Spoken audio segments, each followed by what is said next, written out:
मी माझ्या पूर्ण फॅमिलीसह आम्ही सर्वजण श्रीनगर जम्मू काश्मीरला फिरायला आलो होतो।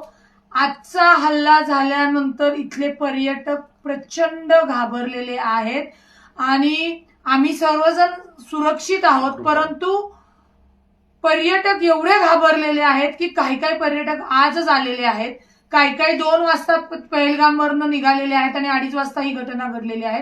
काहींच्या पर्वत आणि त्याच्यानंतरच्या फ्लाइट्स आहेत। त्याच्यामुळे माझी महाराष्ट्र शासनाला विनंती आहे, माझी मुख्यमंत्री देवेंद्र फडणवीस साहेब, अजितदादा उपमुख्यमंत्री आणि केंद्रीय मंत्री मुरली अण्णा यांना विनंती आहे की इथे जे पर्यटक अडकून पडलेले आहेत त्यांना उद्या तात्काळ येण्यासाठीची सुरक्षित सोय करण्यात यावी, कारण का प्रचंड घबराट आणि सगळे पर्यटक आपल्या लहान लेकरा बाळांसोबत काश्मीरला खरं फिरायला आले होते।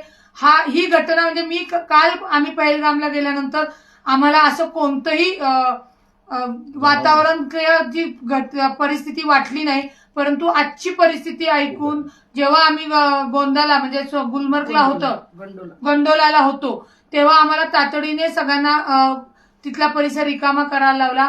माझी कृपया महाराष्ट्र शासनाला विनंती आहे, जे इथे महाराष्ट्र, कर्नाटक, गुजरात ही जी सगळी पर्यटक जवळजवळ 80 ते 90% आहेत आणि ती इथे अडकून पडलेली आहेत, प्रचंड घाबरलेली आहेत, त्यांना उद्या तातडीने सुरक्षित मध्ये विमानतळावर नेऊन आपल्या राज्यामध्ये येण्यासाठीची जी विमान सेवा असेल ती त्वरित तयार करून द्यावी अशी माझी विनंती।